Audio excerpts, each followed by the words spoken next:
Welcome to this Fantasy Fellowship YouTube video where we will be talking about some of our most anticipated releases coming in 2023. I'm Izzie and I'm joined by Danny. Hello. Erin. Hello. And Nessa. Hi. So wherever you keep your to be read list, open it up and get ready to expand it as we discuss some of these amazing upcoming titles this year.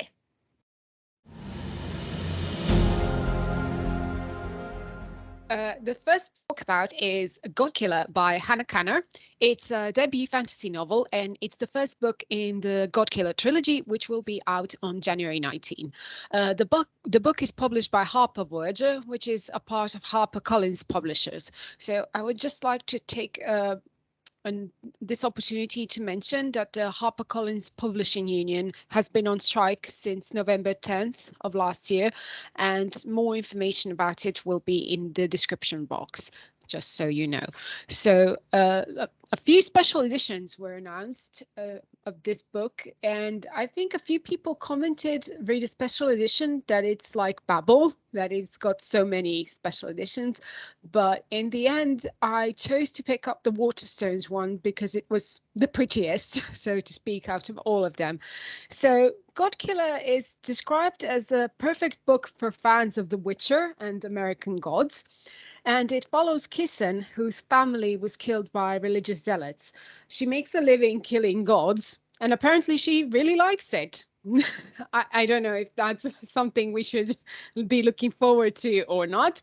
And on her quest, she's forced to travel to a ruined city where the last of the wild gods live, and she's joined by quite unlikely heroes, a young noble, a god of white lies, and a former knight commander.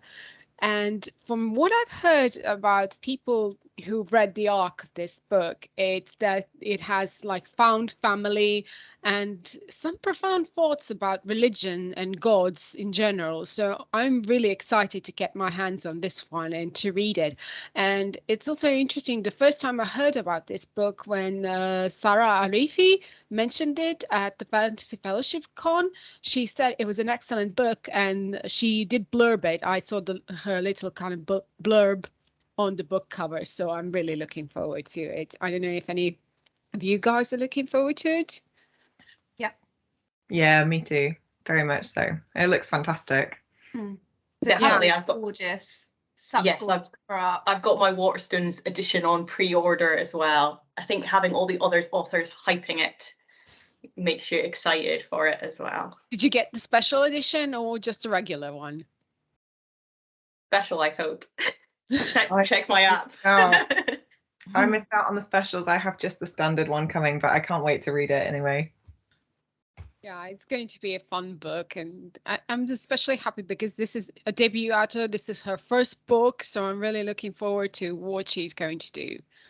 Because you don't know anything about her, so this is our first time meeting her and her books.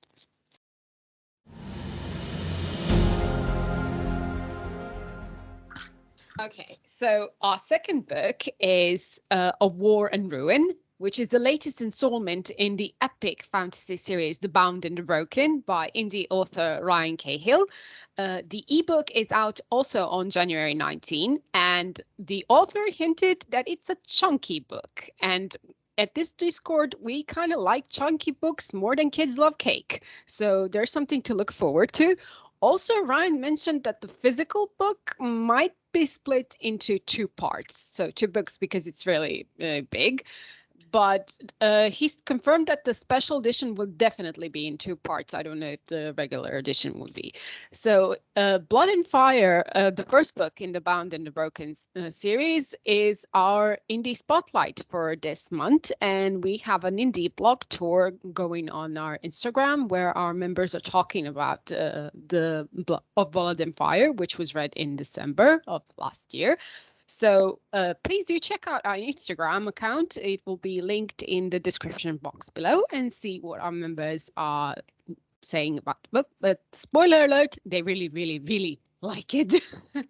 So basically the Blood and Fire serial is one of those really classical fantasies, epic fantasies. It has all the things that made readers fall in love with epic fantasy in the first place. I haven't read it because December was crazy month for everyone, including me, but I did purchase all the books. I have them prepared and I pre-ordered Of War and Ruin. So 2023 is going to be the epic binge year of Blood and Fire and all the other books in this series. So if nothing else, I love a challenge. So stay tuned. Oh, and also this week when we were filming this, the arcs of War and Ruin, and the hype is unbelievable. Like I saw on Twitter and also in our Discord, like people were dropping their current reads just to start reading that arc. The excitement is unbelievable. So if that isn't a recommendation to pick this book up, I don't know what to say anymore.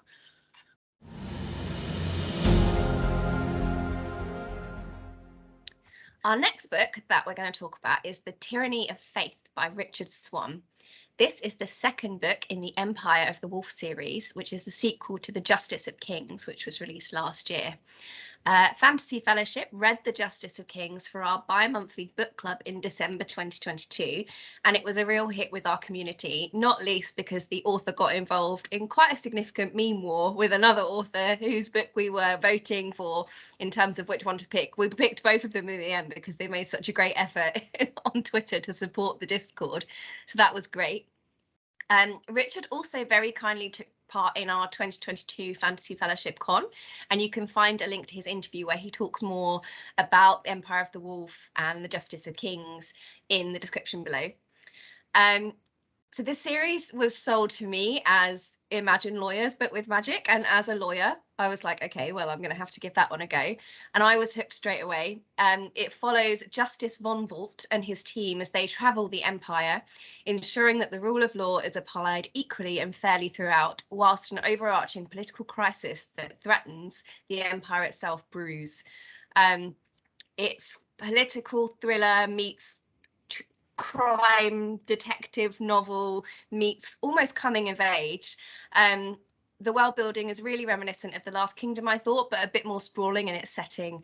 And I expect that The Tyranny of Faith, the geopolitical context and the tensions within the Empire are going to come to the fore and be a real plot driving force in this next book.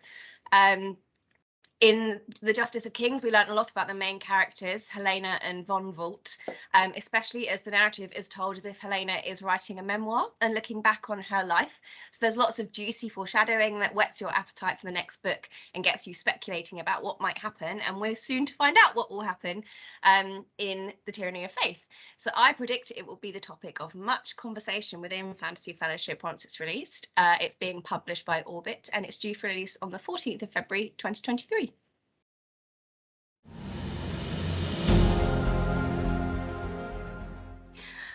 Our next book on the list is The Shadow Casket by Chris Wooding, not to be confused with The Shadow Cabinet, which we may be talking about later on. The Shadow Casket is the second in the Dark Water Legacy series, the first book being The Ember Blade, which was released in 2019.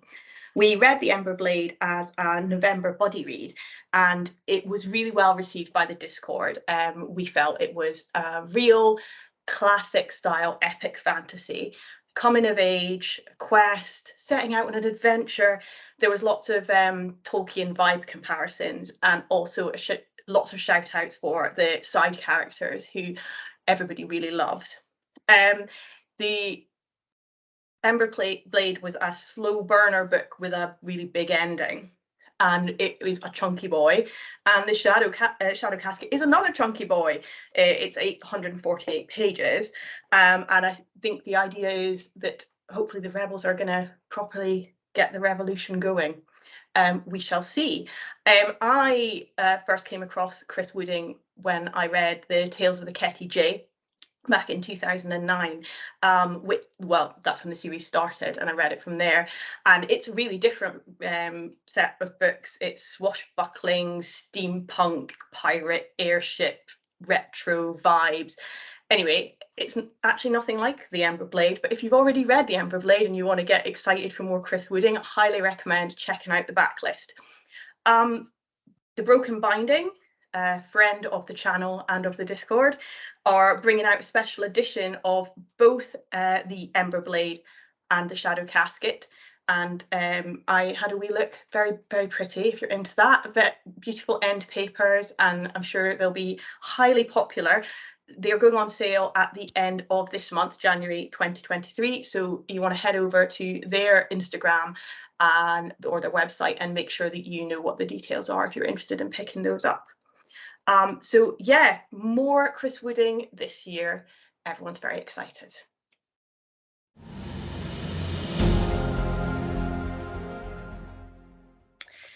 The next book we're talking about is the hotly anticipated sequel to fantasy favourite, The Priory of the Orange Tree. Now, we're talking of A Day of Fallen Night by Samantha Shannon, published by Bloomsbury, and it will be out 28th of February, so not too long to wait for this one.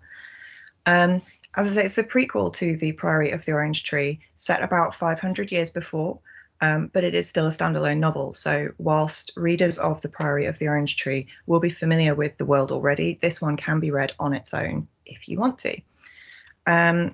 With its queer normative society and diverse cast representing men and women equally and all four corners of the Roots of Chaos world, Priory landed on the fantasy world with a bang, and not just because of its size. This one, so Priory was 800 pages long. A Day of Fallen Night is going to be 880 pages long, so even more bang for your buck. This book is about, as I say, set 500 years before. We've got a situation where worms haven't been seen, so the fire dragons have not been seen for centuries, and the sisters of the Priory, who are sworn to protect the world from these worms, are starting to wonder what the point is. In the meantime, the Eastern dragons, who are of the star system instead of fire, have been asleep for centuries. And then the Dreadmount erupts, which is normally where all the fire dragons come from. So chaos, obviously. We've got 4 points of view in this story. Juno is a sister in the Priory. She's the best spearwoman they've got. And she's in a relationship with one of the direct ancestors of one of our favourite Priory characters from the other book. We've also got Gloria. She is the daughter of the Queen of Innis and the King of Hroth, and trails in their shadows, but that's where she prefers to be. And then we have Dumai, who's this god singer in the Seikini's temple, trying to wake her gods, which are the Eastern dragons. And these three women have to find the strength to protect humankind when the Dreadmount erupts. So lots of feminist fighting and strong women, and some undoubtedly fantastic characters from Samantha Shannon. We also have a fourth point of view from a character called Wolfert, and there's not an awful lot known about him. He doesn't know his age. All he knows is that he was sent from Innis to Hroth, and I guess we'll find out more about him when the book comes out. I cannot wait for this one. It's one of my favourite books. It's The Priory of the Orange Tree, and I absolutely cannot wait to read this prequel to see more about what happens in this world. So 28th of February, A Day of Fallen Night. Keep it in your diaries.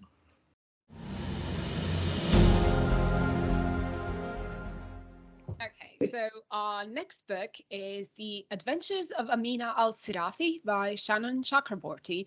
This is a new first book in a new series. Shannon is actually the best-selling author of the Devabad series, so if that name rings a bell, it's because of that. So this new fantasy series of magic and mayhem on the high seas will be out in the US on February 28th, and the UK edition will be published on May 2nd. Also, a lot of special editions of this book, and there are two different covers. The US cover is done by the same illustrator who done The Priory of the Orange Tree, while the UK cover is a bit different, and the UK cover is my personal favorite because it has an astrolabe, and anything with an astrolabe, I like it.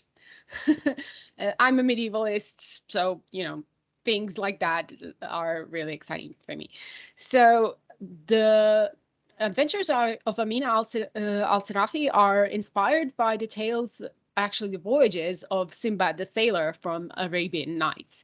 It also, one of the inspirations are Arabian travelogues called the Rihla, which basically means journey book. One of the most famous Rihla is Ibn Battuta, the voyages, which is the translation of the Rihla, the word. And there's a lot of history of the Middle East in medieval periods, and of the Indian Ocean. I happen to, since I follow Shannon on Twitter and Instagram, she's been talking a lot about which books she read in preparation of writing for this book. So I kind of know it's going to be really epic and really meticulously researched. We've been swashbuckling pirate adventures. There's a cat who can't die because she promised her daughter that she will not kill the cat. So it's the character we know that won't die. Sorry, I should have said spoiler alert before. So basically it and the adventures tells the story of Amina al-Sirafi, and it's a woman who is determined to seize the final chance of glory and write her own story. I'm really, really excited about the book, not only because it's a favorite genre of mine, so it's kind of like historical fantasy set in the Middle East during the medieval period, but it's also one of those rare books that has a mother as the main character, because we don't often see mothers as characters at all. They are like side characters to beautiful daughters or very smart and adventurous sons, but you rarely see mothers as the main character. One of the exceptions, really good exception, is The Book Eaters by Sunny Dean, which was also a favorite book in our Discord, and we had read The Book Eaters for during the readathon, I think, in October as a buddy read.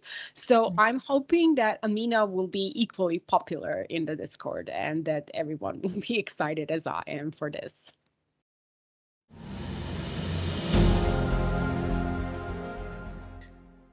Our next book is Untethered Sky by Fonda Lee. Now, Fonda Lee possibly needs no introduction, the award-winning author of the Greenbone saga, which was won the 2018 World Fantasy Award. Jade City did. That's the first in the series.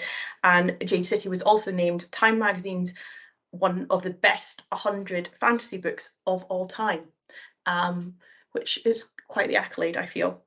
So after Jade City, Jade War and Jade Legacy followed, and there was a novella set in the same universe last year. But now we are getting something completely different. Untethered Sky was announced last year, and it is entirely unrelated to the Greenbone saga. It is about Esther, a young girl whose family is killed by manticores. Now, if you are not up on your Middle Eastern mythology, a manticore is a big monster, and it has a human head, a lion body, and a venomous tail. So Esther becomes a rooker, which is a person who, in this story, who flies a rock, or rook. It's spelled rock in the blurb, and they are big, huge birds, and they go and fight manticores. So that's what this story is about. Now, as well, it's worth noting that this is a novella, but the blurb indicates that it's going to be quite an in-depth story. So I'm quite excited to see how this is done in 150 pages. Apparently, it is a tale of obsession, purpose, and sacrifice, which sounds a bit like Greenbone, although the subject matter is totally different. But I am hoping for some uplifting content, pun intended, because Fonda Lee knows how to deliver the emotional devastation. But I just want her to let some people be happy. Please let this girl and her big bird be happy, Fonda. So yes, we're all very excited, and many of us have got our pre-orders in, and I look forward to seeing how it's received. I'm sure there'll be lots of chat, and I also look forward to Fonda Lee hopefully telling us that she's going to bring out a new series and longer books, because I do think 150 pages is going to be enough.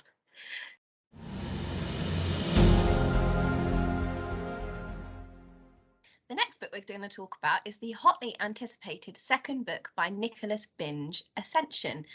It's a fast-paced speculative thriller in the vein of Interstellar and The Martian. The sudden appearance of a mountain in the middle of the Pacific Ocean leads a group of scientists to a series of jaw-dropping revelations that challenge the notion of what it means to be human. It's described as a story about adventure, fatherhood, ambition, and the limits of faith and science. And it's tipped that it could probably be a book club favourite because it crosses so many genres, so it will potentially pull in readers from across the spectrum and contains such a raw examination of humanity. I'm actually lucky enough to have an advanced reader copy of Ascension, which I'm very excited about. It's my first ever ARC, so that's very exciting. It's got a fabulous cover, which really pulled me in straight away. And I've just started reading it, and I can already tell that it's going to be both thrilling and scientifically detailed, but also easy to read, which I think is the key to a successful and compelling piece of science fiction. So I'll watch this space. I'll tell you more once I've read more of it, but loving it so far. I know it's had some rave reviews from others on the Discord who have already read their ARCs and really enjoyed it. It's being published by Harper Voyager, and it's due for release on the 27th of April 2023.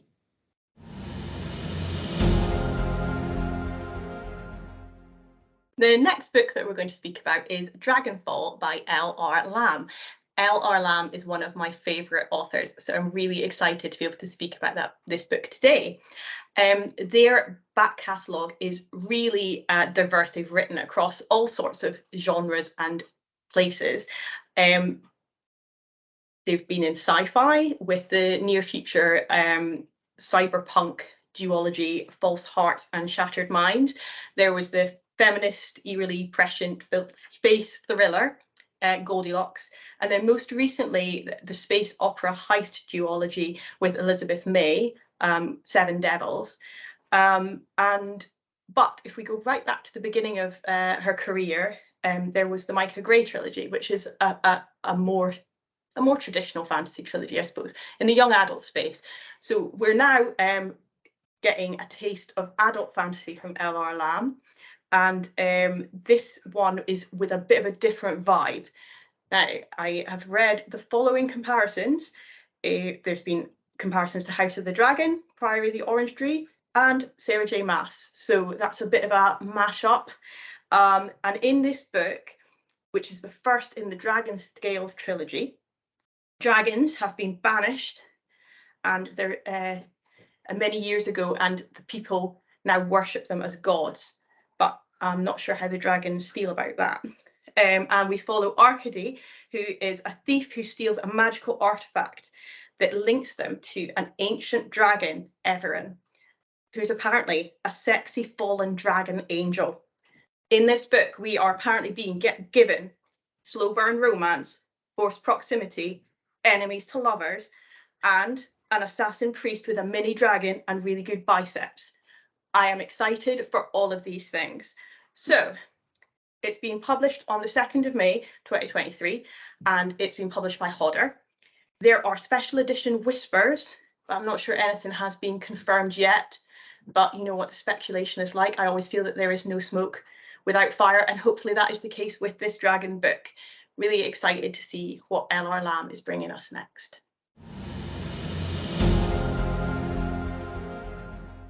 Okay, The Book That Wouldn't Burn by Mark Lawrence is next up. It's first in the Library trilogy, and it's out on the 9th of May. Now, I'll be honest, this one got me by the title alone. The Book That Wouldn't Burn, straight away, I want to read about it. What on earth is up with that? Mark Lawrence is better known for the Broken Empire series, which I believe the Fellowship is a fan of already. Starts with The Prince of Thorns. And also the Book of Ice trilogy, which I believe started with The Girl in the Moon. Or maybe it ended with The Girl in the Moon. Regardless, he's already got a fantastic back catalogue to work through. But The Book That Wouldn't Burn starts with a boy who lives trapped within a vast library and a girl who lives in a tiny settlement out on the dust where nightmares stalk and no one goes. And the blurb simply says, the world has never even noticed them. That's about to change. And I mean, that's all I needed, really. It just sounds fantastically epic. You know, hidden libraries, books that don't burn. I just want to know more. And to be honest, there's not an awful lot more out there about it. I have not read an arc, if there are any. I'm just intrigued. It's 416 pages. I'm an absolute sucker for secret libraries, so can't wait for this one. Bring it on.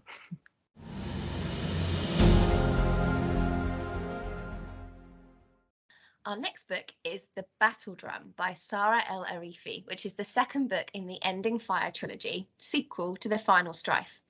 Fantasy Fellowship read The Final Strife together as a buddy read pick in October 2022, and it was much loved by our community. And Saara also very kindly took part in our 2022 Fantasy Fellowship Con, and you can find a link to her interview in the description below. I think it was a lot of fun, that interview, lots of laughs, lots of really good insights into Saara and the book and her writing, so do check that out if you're interested. The Final Strife was probably one of the biggest debuts in the fantasy genre in 2022, and it received absolutely rave reviews, not just for its intricate world building and intriguing characters, but also for its positive, diverse representation in a genre that often lacks it, that kind of marks it out as a really standout title. The Battle Drum, which is the second book in the trilogy, will continue Anur, Sila and Hassa's journey in a world inspired by Africa and Arabia, dominated by a class system that is determined by the colour of your blood, which personally I think is a really innovative magic system and kind of class structure. The minute I read about that, I was completely drawn in. As a result of all of that, it's highly anticipated, including among our membership. I would be absolutely flabbergasted if there weren't special editions of this. There were special editions of Final Strife, so I'd imagine there will be special editions of this one. It probably is one of the only books that I've seen where I would quite happily have both US and UK covers on my shelf. The US covers are stunning, as are the UK ones, which are just beautiful, but much more kind of traditional, whereas the US ones have a really beautiful art of one of the characters on the front, which I just think is fantastic. So look out for them. They are published by HarperCollins and due for release on the 25th of May 2023.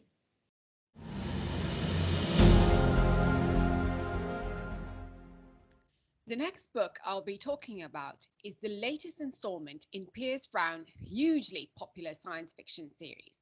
I am, of course, talking about Lightbringer. Lightbringer is the sixth book in the Red Rising saga and the third book of the new Red Rising. The book is published by Del Rey Books, a part of Penguin Random House, and will be out on July 25th. Red Rising has been one of the most recommended science fiction series, and it's hugely popular in our Discord. So much so that, spoiler alert, the first book in the series, Red Rising, was voted as our February book club read in an incredibly exciting, tense, and chaotic vote that is, well, typical for Fantasy Fellowship. In preparation for publication of The Lightbringer, not only are we reading Red Rising as a group read, but our members are hosting unofficial buddy reads of all the previous books in the series. So no time like the present to start reading or start rereading a great science fiction series and get excited for its latest installment.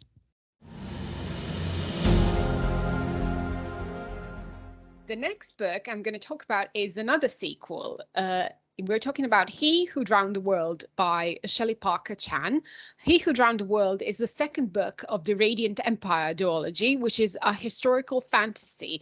It's the reimagination of the rise to power of, I'm sorry, I'm not sure if I'm pronouncing it this correctly. Please forgive me. I tried to look at the pronunciation, but I don't speak Mandarin, so again, please forgive me. It's Xu Zhanzhang, the peasant rival who expelled the Mongols and who became the first empire in the Ming Dynasty, who unified China under native rule. So the Radiant Empire duology is sort of a lush and poetic and queer reimagining of the first emperor in the Ming Dynasty's life. The first book was She Who Became the Sun, was so popular, and we had the honor and privilege to interview Shelley Parker-Chan in our Fantasy Fellowship Con that went on in this October of 2022. You can find the video on our YouTube channel. It will be in the description box below. I am really excited to see how the sequel is going to be, what's going to happen to our beloved characters, because there was the ending of the She Who Became the Sun was so spectacular, and I cannot wait to see what Shelley has planned for this book. I'm certain it's going to be amazing.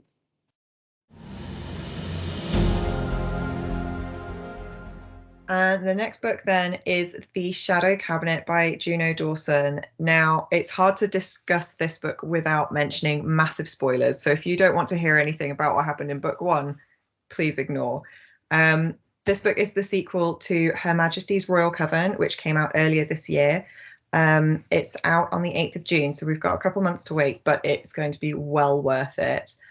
After the end of Her Majesty's Royal Coven, I mean, that was just horrendous for me. Everyone seemed so happy. Everything seemed so tied up in a neat little bow. And then that bow was just ripped from us. And now I just have to know what happens next. The blurb for book two focuses very much on Kira, who spent all of book one in a coma. So we've got effectively a new character to meet, although we were very briefly introduced to her at the very, very beginning of HMRC. Kira is going to be spending certainly the first part of this book masquerading as her sister Neve, but she can't remember what she's done before in her life. So while she's trying to piece together her past has not forgotten her, including her previous lover, Dabney Hale, who's a renegade warlock that's mentioned in the first book. Meanwhile, Leone is hunting Hale elsewhere in the country because he's rumoured to be searching for a powerful dark object that is somehow connected to the British government. We've got a mundane shadow cabinet, hence the name of the book, that is growing very suspicious of witches and the existence of them in their government. So an awful lot of intrigue, mystery, some very high octane moments, I'm sure, and an awful lot to deliver on after the end of the first book. So this one is, like I say, set to be out 8th of June.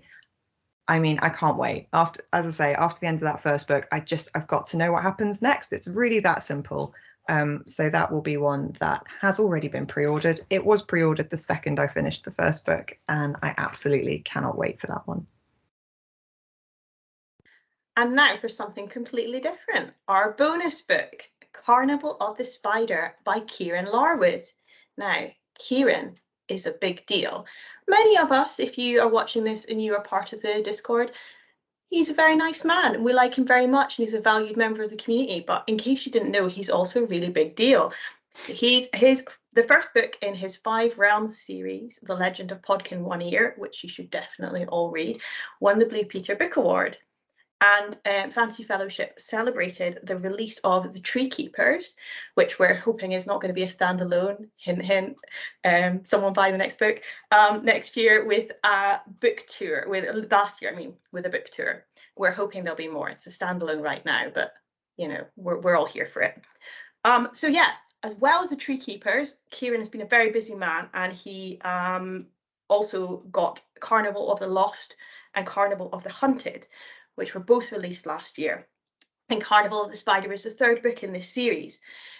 Now, I have a daughter, and so I have been reading modern middle grade for about 5 or 6 years. And I find that there's some middle grade, quality middle grade, that everybody can enjoy. And I can 100% say that Carnival of the Lost is one of those books. We've got a gothic Victorian London circus carnival troupe who become private investigators. It's spooky, slightly macabre vibes, and it's fantasy. The vibes are spot on. It's like a fantasy Sherlock situation with sensationalist newsprint, and you have to read it to fully appreciate the world building and what you are drawn into through this story. The illustrations, because it's a children's book, there are awesome illustrations, and they are super cool. They're by Sam Usher, shout out. Everybody and everyone is a bit grubby, and it's just really spot on with the story. You get a wolf girl, an imp, there's a giant, there's a knife thrower, and it's just intriguing, funny, pacey, mystery, steampunk, fantasy. Definitely get involved. Middle grade isn't for the kids anymore. You want to read this one, but read Carnival the Lost first. You need to catch up. So it is out on July the 6th, I believe, as published by Faber, and enjoy the bonus book. I highly recommend the Carnival the Lost series. What a fantastic variety of books we have to look forward to this year. This is just a small selection of the wonderful titles that Fantasy Fellowship are excited to read in 2023. But if we talked about them all, we'd be here for hours.